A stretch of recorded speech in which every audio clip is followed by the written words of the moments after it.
और उपराष्ट्रपति के लिए जो चुनाव हुए नतीजों का ऐलान हो रहा है। 771 electors cast their votes before closure of the poll, that is 5 p.m. The total elector turnout was accordingly 98.2%. Only one ballot box was used for the poll, which was sealed up immediately after the close of poll at 5 p.m. in the presence of the authorized representatives of the contesting candidates and election observers. The counting of votes commenced at 6 p.m. The ballot box was opened in the presence of the candidate, Shri Gopala Krishna, authorized representatives of the contesting candidates, election observers, and counting officers whom I had appointed to assist me in the counting of votes. The ballot papers taken out were first scrutinized. The valid and invalid ballot papers were segregated, and the valid ballot papers were distributed according to the first preference votes secured by each candidate. 771 votes were polled, out of which 760 were valid and 11 were invalid. The quota sufficient to get a candidate elected was determined by dividing the total number of the first preference votes secured by both candidates by 2 and then adding 1 to the quotient. The said quota was 381. As all of you are aware, the value of votes for the presidential election is 1. Shri Venkaiah Naidu M has secured 516 votes as first preference votes, and Shri Gopala Krishna 244 votes. As the first preference votes secured by Shri Venkaiah Naidu M was greater than the requisite quota, I, in my capacity as returning officer, declare Shri Venkaiah Naidu M duly elected to the office of the Vice President of India. Overall, the 15th Vice Presidential election was conducted in a free, fair and orderly manner. I would like to take this opportunity to thank the candidates and their authorized representatives for their cooperation, which facilitated early completion of the proceedings. Thank you. Namaskar. तो शमशेर के शरीफ जो के नाम। तो बड़ी खबर आपको बता दें, नए उपराष्ट्रपति वेंकैया नायडू। जी हां, 516 वोट मिले हैं वेंकैया नायडू को। गोपाल कृष्ण गांधी को सिर्फ 244 वोट मिले और इस तरीके से देश के अगले उपराष्ट्रपति वेंकैया नायडू होने जा रहे हैं। नतीजों का ऐलान कर दिया गया है। 516 वोट मिले हैं वेंकैया नायडू को और 244 वोट मिले गोपाल कृष्ण गांधी को। तो वेंकैया नायडू देश के अगले उपराष्ट्रपति बनने जा रहे हैं। 13वें उपराष्ट्रपति वो देश के होंगे। बीजेपी के अध्यक्ष रहे, संघ से उनका पुराना नाता, कई मंत्रालयों की जिम्मेदारी उन्होंने संभाली और अब एक नई जिम्मेदारी, देश में जो दूसरा सर्वोच्च संवैधानिक पद है उस पर आसीन होने जा रहे वेंकैया नायडू देश के अगले उपराष्ट्रपति होंगे। तो आपको बता दें कि 771 सांसदों ने वोट आज डाले 785 में से, और उसके आधार पर नतीजों का ऐलान अभी अभी किया गया है। 516 वोट वेंकैया नायडू को मिले हैं, जबकि 244 वोट मिले गोपाल कृष्ण गांधी को। तो भैरव सिंह शेखावत के बाद दूसरी शख्सियत वेंकैया नायडू, जिनका आरएसएस से नाता और देश के अगले उपराष्ट्रपति बन चुके हैं। और अब आपको कुछ अहम जानकारियां दे देते हैं वेंकैया नायडू की। अगर बात की जाए तो 1 जुलाई 1949 को आंध्र प्रदेश के नेल्लूर जिले में पैदा हुए वेंकैया नायडू देश के 13वें उपराष्ट्रपति बनने जा रहे हैं। छात्र जीवन से ही राजनीति में रहे, इमरजेंसी के दौरान जेल में भी गए। वेंकैया नायडू छात्र जीवन से ही राजनीति में थे। आंध्र प्रदेश यूनिवर्सिटी के वो प्रेसिडेंट भी चुने गए थे जब यूनियन के इलेक्शंस वहां पर हुए थे। 1973-74 में आंध्र प्रदेश विश्वविद्यालय के छात्र संघ के वो अध्यक्ष रहे। 1977 से 1980 तक जनता पार्टी के युवा मोर्चे के आंध्र प्रदेश के अध्यक्ष वो रहे। और आपको बता दें उनका जो पूरा करियर है, राजनीतिक जीवन, राजनीतिक सफर, उसके बारे में सन 1978 से 1985 तक 2 बार आंध्र प्रदेश के उदयगिरी से विधायक रहे और महज 29 साल की उम्र में पहली बार एमएलए बने थे। 1988 से 1993 तक बीजेपी के आंध्र प्रदेश के अध्यक्ष भी रहे और उसके बाद उनका सियासी कद कैसे बढ़ता चला गया वो जरा गौर फरमाइए। आपको बता, फिलहाल ये तस्वीरें जरा देखिए। वेंकैया नायडू लोगों का अभिवादन स्वीकार करते हुए नजर आ रहे हैं। संसद भवन परिसर में मौजूद देश के अगले उपराष्ट्रपति होने जा रहे वेंकैया नायडू। वाजपेयी सरकार में ग्रामीण विकास मंत्री रहे, मोदी सरकार में भी कई अहम मंत्रालय उनके पास रहे, शहरी विकास मंत्रालय, संसदीय कार्य मंत्रालय, सूचना और प्रसारण मंत्रालय, और अब देश के अगले उपराष्ट्रपति बनने जा रहे हैं वेंकैया नायडू। तो उपराष्ट्रपति का चुनाव जीत चुके हैं वेंकैया नायडू। अब से थोड़ी देर पहले इस बाबत ऐलान किया गया। 516 वोट मिले हैं उन्हें और गोपाल कृष्ण गांधी को महज 244 वोट। उन्होंने सोच समझ के कैंडिडेट खड़ा किया था। आइडियोलॉजी की बात थी और विपक्ष हमेशा हार हो या जीत हो आइडियोलॉजी पे कभी भी कंप्रोमाइज नहीं करती। यही कारण था, चाहे हमारे पास संख्या नहीं थी, लेकिन पूरे विपक्ष में मैं धन्यवाद करता हूं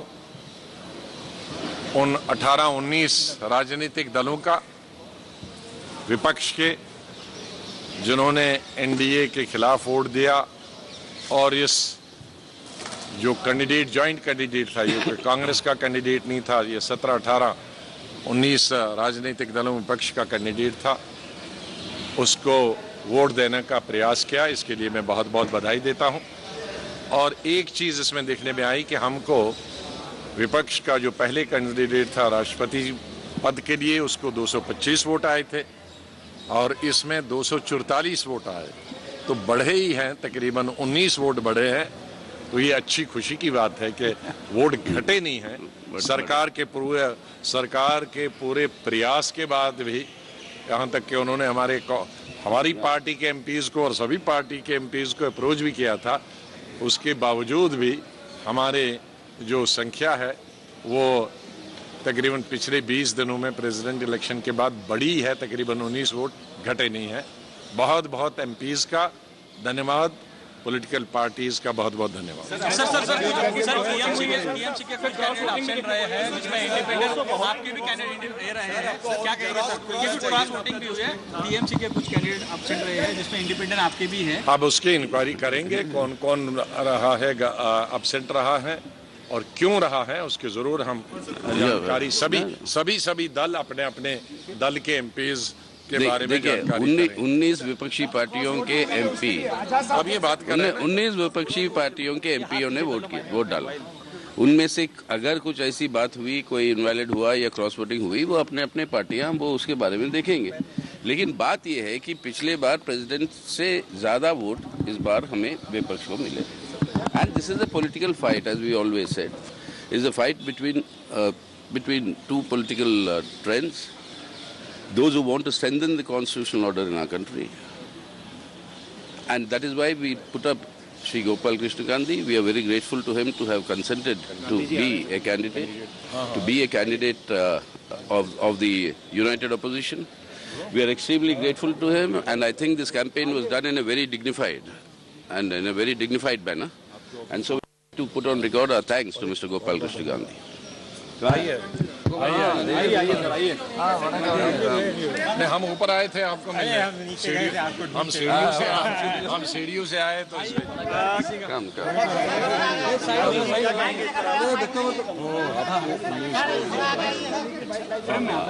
प्रेसिडेंट से 19 वोट ज्यादा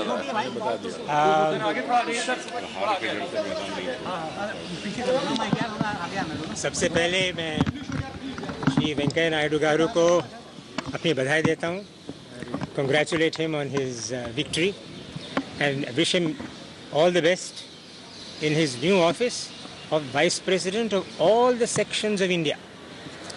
Secondly, I would like to thank all the honourable members of Parliament for having voted for me. I refer to those who have voted for me, and I believe the number that has voted for me is beyond the expectations of certain calculations. I thank all of them very deeply and sincerely.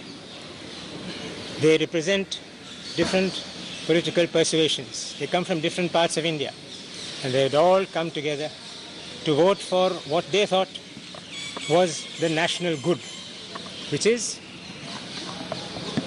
the affirmation of the right to free thought, to free speech, the right to hold a different opinion, and the duty to serve the cause of pluralism and secularism in India. I thank all of them.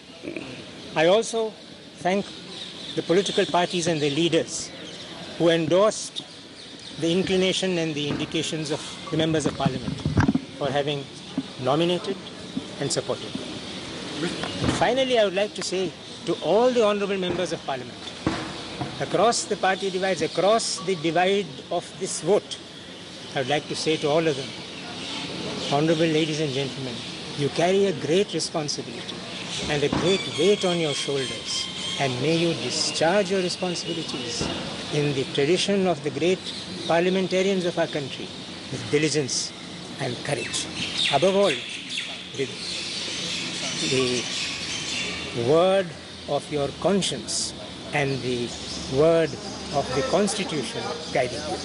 अंत में मैं एक और चीज़ कहकर आपसे विदा लेता हूँ, और वो ये है कि इस चुनाव में बहुत बड़ी दो विजय प्राप्त हुई। सबसे पहली स्पष्ट विजय वेंकैया नायडू गारू की, जिनको बहुमत मिला है और जो अब हमारे अगले उपराष्ट्रपति बने।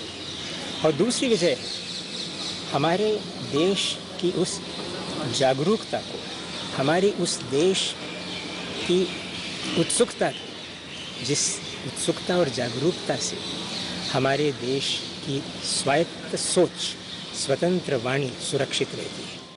What is your first comment? Sir, Union Minister, Mr.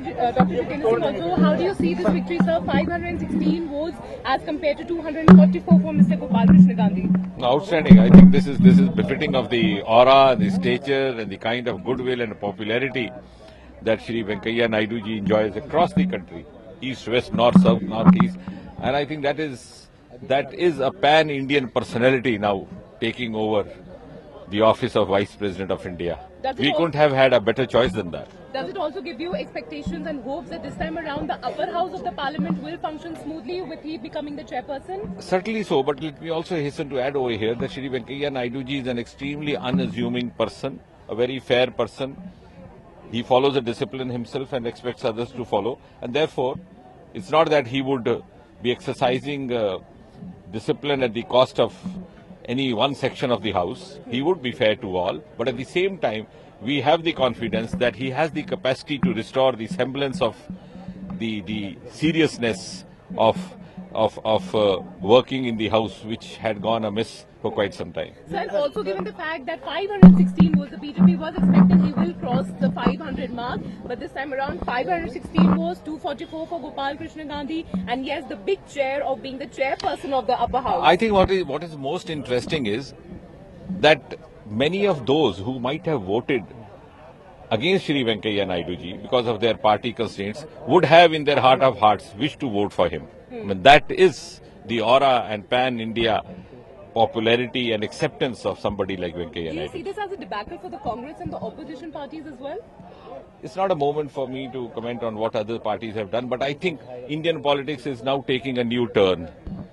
It is now entering into a phase where those seated in high offices will have to identify with the lowest of the lowest. We have somebody like that in the Rashtrapati Bhavan. We already have a Prime Minister's office, we have the BJP President, and we have now the Vice President of India. And I think this is the beginning of a new political culture, and each political party would be, in times to come, constrained to follow this culture. We have to come out of that feudalist mold where dynasties could predominate. तो एक बड़ी जीत है वेंकैया नायडू के लिए। दुगने से भी ज्यादा वोट उन्हें मिले हैं, 516 वोट मिले वेंकैया नायडू को। और ये देखिए किस तरह से उनके सम्मान में ये नारेबाजी हो रही है, वेंकैया नायडू के सम्मान में। भारतीय जनता पार्टी, भारतीय जनता पार्टी, मोदी गारी नायकत्व, नरेंद्र मोदी गारी नायकत्व, नरेंद्र मोदी गारी नायकत्व, तेलुगु बिड्ड वेंकैया नायडू गारी नायकत्व, तेलुगु बिड्ड वेंकैया नायडू गारी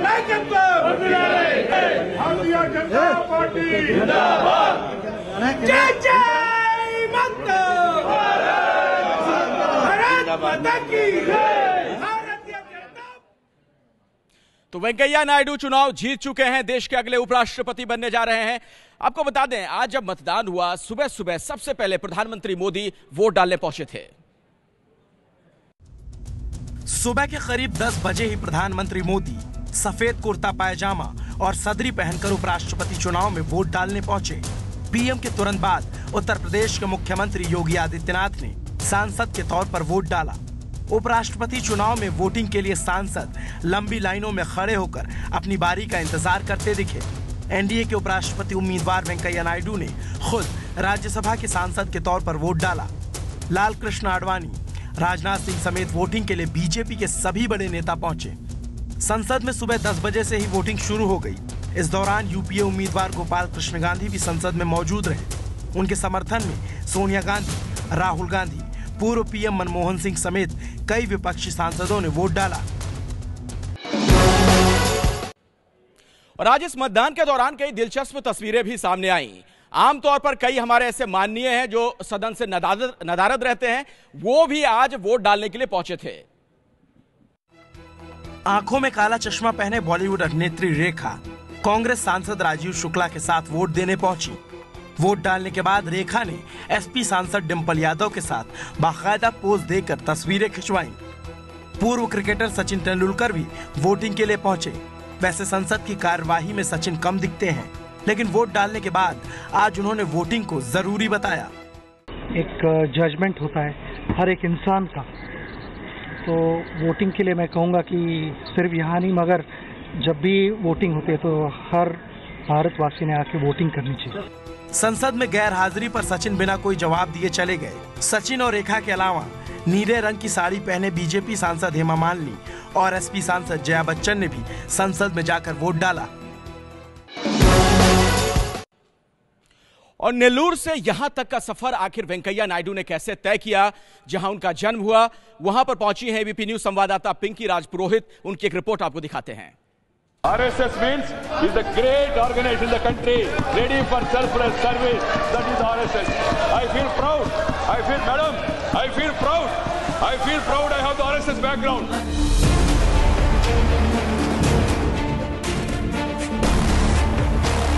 The entire world is applauding the Prime Minister.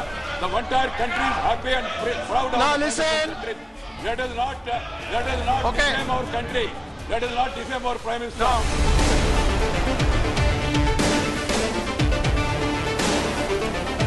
इस विषय के बारे में ज्यादा चर्चा करना भी उचित नहीं है। फिर भाई उनका जो स्पिरिट है उसको स्वीकार करके मैं आगे क्या करना था करूं। हर मुद्दे पर बेहद बेबाकी से बात रखने वाले एम वेंकैया नायडू की गिनती देश के कद्दावर नेताओं में होती है। वेंकैया नायडू का कद अब और बढ़ गया है, लेकिन यहां तक पहुंचने के लिए नायडू ने आंध्र प्रदेश के नेल्लूर जिले के छोटे से गांव से नई दिल्ली तक बेहद लंबा, दिलचस्प और संघर्षपूर्ण सफर तय किया। नायडू का जन्म नेल्लूर जिले के चावट्टापल्लेम में छप्पर से ढके इसी घर में 1 जुलाई सन 1949 को हुआ। वेंकैया के पिता रंगैया नायडू किसान थे। नायडू का बचपन गरीबी में बीता। वो जब सिर्फ 18 महीने के थे तब बैल की मार से उनकी मां रामनम्मा का निधन हो गया था। उपराष्ट्रपति चुनाव के लिए नामांकन के वक्त नायडू ने बेहद भावुक अंदाज में मां को याद किया और बरसों जिस पार्टी की सेवा की उसे मां का दर्जा दिया। I lost my mother at a very young age. I want to put it on record. Of 1 year, 6 months. Then I treated my party as my mother. And they have really brought me up to this level. So it was really a little painful to leave the party. So that's why I became a little emotional. Venkaiah Naidu का BJP प्रेम दशकों पुराना है, ये तो सब जानते हैं, लेकिन बेहद कम लोग जानते हैं कि 80 के दशक में उन्हें तब के आंध्र प्रदेश के सीएम एनटी रामाराव ने अपनी पार्टी में आने का न्योता दिया था, लेकिन बीजेपी से प्रेम की वजह से ही उन्होंने एनटी रामाराव का प्रस्ताव ठुकरा दिया। ये बात वेंकैया नायडू के मामा बताते हैं। एनटी रामाराव ने वेंकैया को उनकी पार्टी ज्वाइन करने को कहा था, लेकिन वेंकैया ने कहा कि मैं पार्टी बदलने वालों में से नहीं हूँ। मेरी पार्टी को मुझ पर और मुझे पार्टी पर पूरा भरोसा है। वेंकैया नायडू का बीजेपी के लिए प्रेम जग जाहिर है। लोगों को ये भी पता है कि नायडू की बीजेपी में बड़ी हैसियत है, लेकिन यहाँ तक पहुँचने के लिए नायडू ने लंबा संघर्ष किया है। नेल्लूर से नई दिल्ली का सफर वेंकैया नायडू के लिए काफी लंबा सफर रहा। कहा जाता है कि ये कबड्डी के प्रति वेंकैया नायडू का प्रेम ही था जो उन्हें आरएसएस की शाखा की ओर आकर्षित किया। किसे पता था कि चौटापलम का एक युवक जो कि एक वक्त पर नेल्लूर में हो रही अटल बिहारी वाजपेयी की सभा में घोषणा का कार्य संभाल रहा था, वो बड़ा होकर खुद अटल बिहारी वाजपेयी के साथ मंच साझा करेगा या देश का उपराष्ट्रपति बनेगा।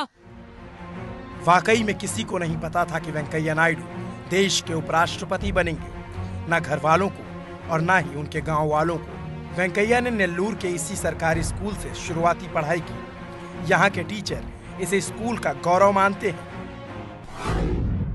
How does it feel for you? How proud moment it is? Feeling very happy. We are working here. We are feeling very happy and proud to be here today. He became Vice President of India today. We are feeling very proud. Naidu ने high school और intermediate की पढ़ाई नेल्लूर के इस VR college में पूरी की। उसके बाद आंध्र यूनिवर्सिटी में लॉ की पढ़ाई की। अपने वन लाइनर्स के लिए मशहूर वेंकैया नायडू ने जहां चेवटापल्लम में अपनी प्राथमिक शिक्षा हासिल की, तो वहीं नेल्लूर टाउन में वीआर हाई स्कूल में अपनी हाई स्कूल की पढ़ाई पूरी की। जिसके बाद वीआर जूनियर कॉलेज में उन्होंने 11वीं और 12वीं की पढ़ाई की और वीआर कॉलेज में ही अपना डिप्लोमा डिग्री भी हासिल किया। और इसके बाद लॉ की पढ़ाई करने के लिए आंध्रा यूनिवर्सिटी जो कि विशाखापट्टनम में है, वहीं उन्होंने अपनी लॉ की पढ़ाई की।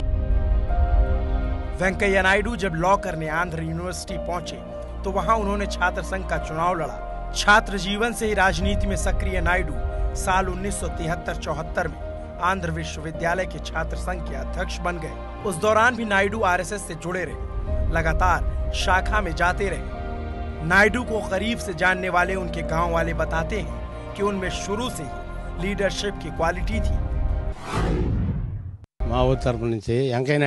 हमारा गांव खुश है कि वो इस पद के लिए चुने गए। हम खुश हैं, लेकिन पहले वो यहाँ राउंड्स के लिए आते थे। यहाँ विकास हुआ या नहीं देखते थे। अब ये शायद ही हो। वो किसान के बेटे हैं, हमारे साथ खेती भी की है। उनमें हमेशा से लीडरशिप की क्वालिटी थी। वेंकैया की लीडरशिप की क्वालिटी ही उन्हें राष्ट्रीय राजनीति का नेता बनाया। साल 1978 में वेंकैया नायडू आंध्र प्रदेश के उदयगिरी से पहली बार विधायक बने और 1985 तक लगातार 2 बार विधायक रहे। साल 1977 से 1980 तक जनता पार्टी के युवा मोर्चा के प्रदेश अध्यक्ष रहे। साल 1988 से 1993 के बीच बीजेपी के आंध्र प्रदेश के अध्यक्ष रहे। 90 के दशक के शुरुआती दौर तक नायडू राज्य की राजनीति ही कर रहे थे। राजधानी दिल्ली में उनकी एंट्री साल 1993 में बीजेपी के राष्ट्रीय महासचिव के तौर पर हुई, जिसके बाद उनका राजनीतिक उत्थान अभूतपूर्व रहा। नायडू की गिनती पार्टी के बड़े नेताओं में होने लगी, लेकिन नायडू अब भी जननेता नहीं बन पाए थे। वेंकैया नायडू ने 3 बार लोकसभा का चुनाव लड़ा, लेकिन तीनों ही बार उन्हें जीत नसीब नहीं हो सकी। इस बीच भी वेंकैया नायडू पार्टी में अपनी पकड़ मजबूत बनाते रहे। साल 1998 में पार्टी ने उन्हें कर्नाटक से राज्यसभा भेजा। तब से लगातार 4 बार नायडू राज्यसभा के सदस्य हैं। नायडू अटल बिहारी वाजपेयी के विश्वस्त रहे। सन 2000 में अटल जी ने नायडू को अपनी कैबिनेट में जगह दी और ग्रामीण विकास मंत्री बनाया। नायडू साल 2002 से 2004 तक बीजेपी के राष्ट्रीय अध्यक्ष रहे। 40 साल के लंबे राजनीतिक करियर में गांव की गरीबी से निकलकर नायडू सत्ता के शिखर पर पहुंच चुके थे, लेकिन नायडू ने कभी राजनीति में परिवारवाद को बढ़ावा नहीं दिया। बीजेपी में बड़े पदों पर होने के बावजूद उन्होंने अपने बेटी बेटियों को राजनीति से दूर रखा। नेल्लूर के चेवटापल्लम में जन्मे वेंकैया नायडू के 2 बच्चे हैं और दोनों ही बच्चों को वेंकैया नायडू ने राजनीति से काफी अलग रखा। हर्षवर्धन और दीपा वेंकट उनके परिवार का एक ट्रस्ट चलाती है जिसका नाम है स्वर्ण भारत ट्रस्ट, जहां लोगों को तमाम सुविधाएं मुहैया कराई जाती है। ये वही ट्रस्ट है जो कि नेल्लोर में है, स्वर्ण भारत ट्रस्ट, जो कि वेंकैया नायडू की बेटी चलाती है। परिवार को राजनीति से दूर रखकर नायडू राजनीति में सफलता की सीढ़ियां चढ़ते गए। साल 2014 में जब प्रचंड बहुमत के साथ मोदी सरकार बनी, तब नायडू कैबिनेट मंत्री बने। M. Venkaiah Naidu do swear in the name of the God that I will bear true faith and allegiance to the Constitution of India as by law established. Naidu ने संसदीय कार्य मंत्री से लेकर शहरी विकास तक कई अहम मंत्रालय संभाले, लेकिन अब उनका पता बदलने वाला है। नायडू का नया ठिकाना 6 मौलाना आजाद रोड यानी उपराष्ट्रपति का सरकारी निवास होने जा रहा है। ये तो रही नायडू के लंबे राजनीतिक करियर की कहानी, लेकिन उनसे जुड़े कुछ और रोचक किस्से हमारे संवाददाताओं से सुनिए, जिनके बारे में आप शायद ही जानते हो। इसी साल 1 जुलाई को वेंकैया नायडू 68 साल के हुए और आपको ये जानकर हैरानी होगी कि इस उम्र में भी उन्हें जब भी मौका मिलता है तो वे बैडमिंटन जरूर खेलते हैं। वेंकैया नायडू मांसाहार के बेहद शौकीन हैं। हालांकि वजन घटाने के लिए हुई सर्जरी के बाद अब वो कम और हल्का ही खाते हैं। वेंकैया मेहमान नवाजी में भी काफी माहिर माने जाते हैं। वेंकैया नायडू चाय या कॉफी बिल्कुल नहीं पीते, उन्हें तो नमकीन छाछ पीना पसंद है। वेंकैया नायडू को इसके साथ ही मछली का सूप और दाल का सूप पीना भी पसंद है। वेंकैया नायडू मिठाई के भी काफी शौकीन है। वेंकैया नायडू खुद गैर हिंदी भाषी राज्य से हैं, लेकिन इसके बावजूद पंच लाइन्स के साथ शानदार हिंदी बोलते हैं। हिंदी, लेकिन यहाँ भी एक दिलचस्प किस्सा है। 60 के दशक में वेंकैया नायडू ने हिंदी विरोधी आंदोलन में बढ़ चढ़कर हिस्सा लिया था।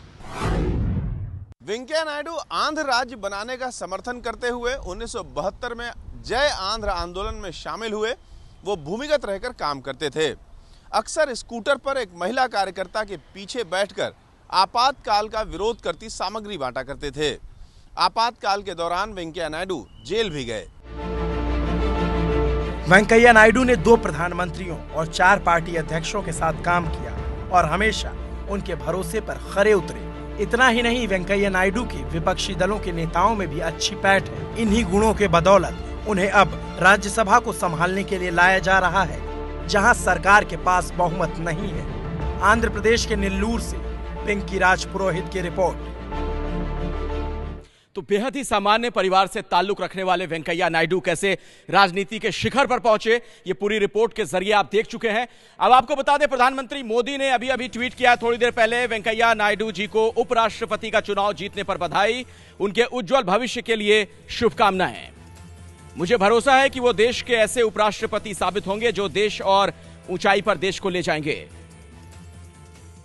और आगे लिखते हैं प्रधानमंत्री मोदी कि उनके साथ काम करने की पुरानी यादें अभी ताजा हैं। और अब आपको कुछ तस्वीरें दिखाते हैं। वेंकैया नायडू अब जबकि देश के अगले राष्ट्रपति उपराष्ट्रपति होने जा रहे हैं, किस तरीके से जश्न का माहौल देखने को मिल रहा है उनके पुश्तैनी गांव में भी। नेल्लोर में और वाराणसी में 2 अलग अलग तस्वीरें हम आपको दिखा रहे हैं। एक तरफ नेल्लोर, वेंकैया नायडू का जो वहां पर गांव है, पैतृक गांव, और दूसरी तस्वीर आप देख रहे हैं वाराणसी की, प्रधानमंत्री मोदी का संसदीय क्षेत्र।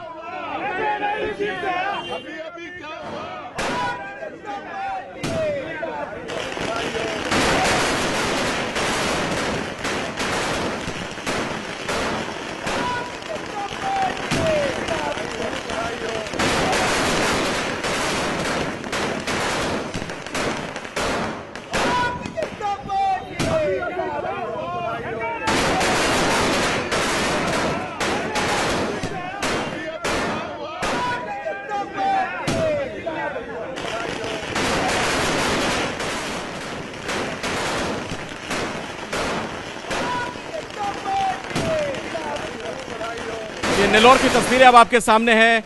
वेंकैया नायडू का जो उनका पैतृक गांव, जहां के रहने वाले हैं वो, जाहिर तौर पर इस इलाके में लोग बहुत ज्यादा खुश होंगे। उनकी अपनी एक पहचान और खुद को जोड़कर इस वक्त वो देख रहे होंगे वेंकैया नायडू से।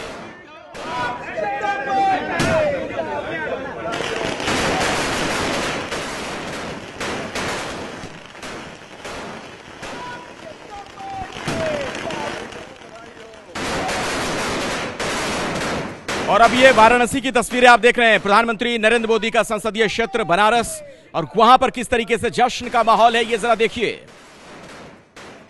बीजेपी के नेता कार्यकर्ता बेहद उत्साहित और सड़कों पर आकर जमकर वो आतिशबाजी कर रहे हैं। तो एक तरफ वेंकैया का गांव, दूसरी तरफ प्रधानमंत्री मोदी का संसदीय क्षेत्र, दोनों जगहों पर जश्न का माहौल।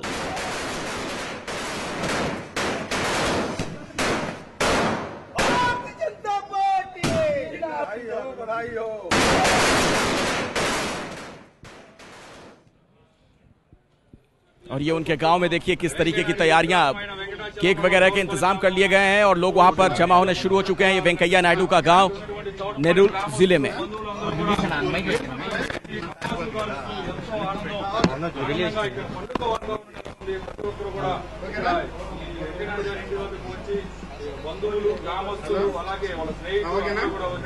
అలనాటి చేసుకుంటూ మన వెంకయ్య మన వెంకన్న మన ఉపరాష్ట్రపతి గారు దేశానికి చెప్పేసి వాళ్ళందరూ కూడా ఎంతో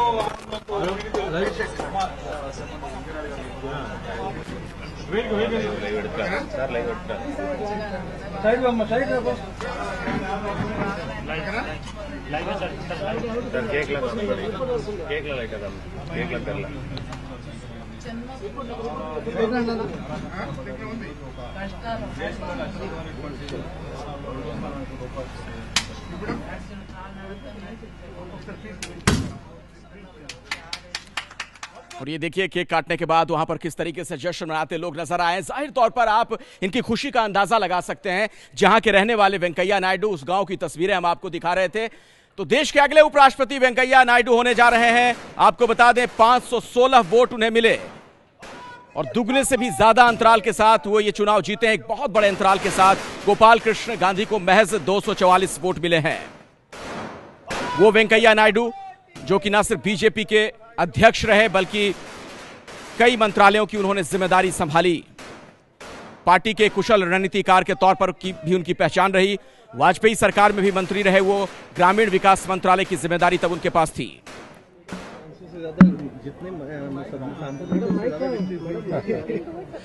बहुत बहुत बधाई पूरे भारतवर्ष को। एक साउथ ऑफ इंडिया गांव से चले हुए किसान के बेटे और किस तरह से एक साधारण परिवार से अलग अलग जिम्मेदारियां पूरी करते हुए एक साधारण परिवार से उपराष्ट्रपति बनना, ये एक पूरे भारतवर्ष के लिए गर्व की बात है। और वेंकैया जी को बहुत बहुत बधाई और उनके सभी समर्थकों को बहुत बहुत बधाई। मुझे पूरी उम्मीद है कि उनके इस तजुर्बे की वजह से, उनके एक्सपीरियंस की वजह से उपराष्ट्रपति की जो गरिमा है उसको और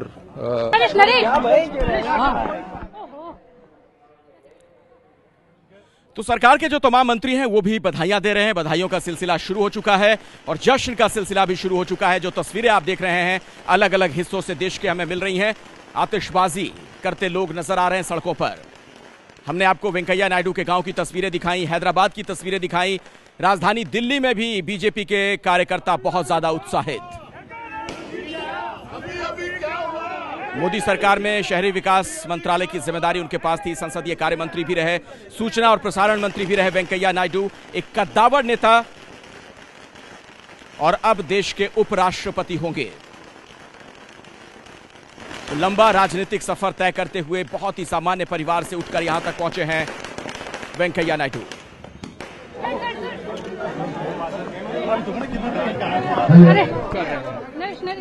माइक लगा रहे, माइक लगा रहे। हाँ। मना कर रहे हैं। नहीं चाहिए उनको तो क्यों?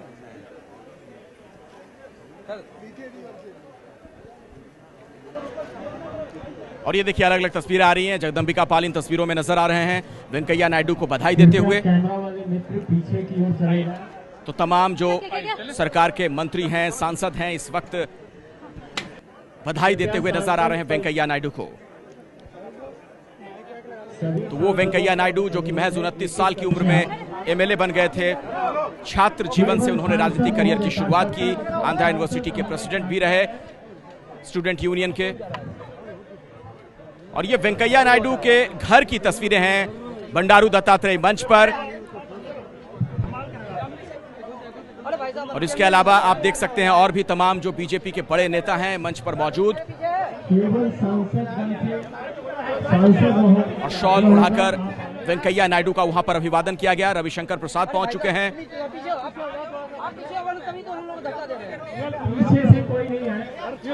सरकार के तमाम मंत्री सांसद यहां पर मौजूद और लगातार बधाइयों का सिलसिला जारी है।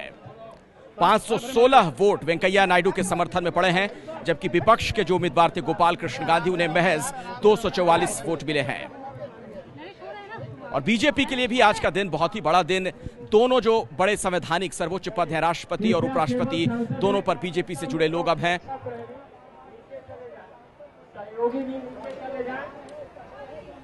सहयोगी भी नीचे चले जाए कृपया। अपनी होगी यार, देखो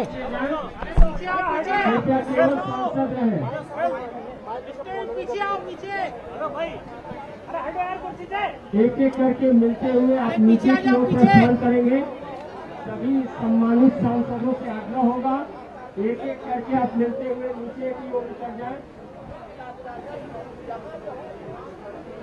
एक एक करके मिलते हुए नीचे की ओर।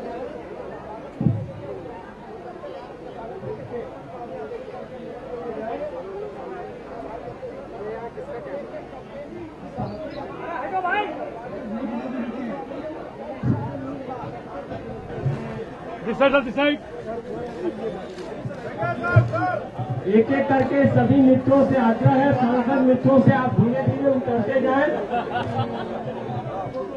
धीरे धीरे उतरते जाएं। अरे भाई साहब पीछे हटो। बेटा केवल सांसद, सारा एंगल खराब हो रहा है यार।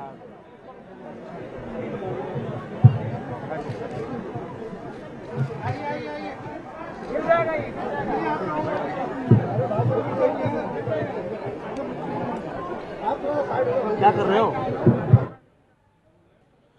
और ये देखिए, ये जो तस्वीरें हम आपको दिखा रहे हैं, वेंकैया नायडू का दिल्ली में जो आवास वहां पर मौजूद है, और वहीं पर तमाम लोग यहां पर पहुंच रहे हैं, सांसद, मंत्री या और भी जो गणमान्य लोग हैं, और बारी बारी से वेंकैया नायडू को बधाई दे रहे हैं। उनका अभिवादन किया जा रहा है। राज्यवर्धन सिंह राठौर को आप देख सकते हैं मंच पर पहुंचे हैं। सुब्रमण्यम स्वामी अब से थोड़ी देर पहले पहुंचे थे। रविशंकर प्रसाद इन तस्वीरों में नजर आए। तो देश के अगले उपराष्ट्रपति होंगे वेंकैया नायडू।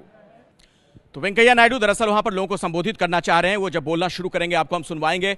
आपको बता दें कि भैरव सिंह शेखावत के बाद दूसरी शख्सियत जिनका आरएसएस से नाता रहा, देश के उपराष्ट्रपति बने वेंकैया नायडू।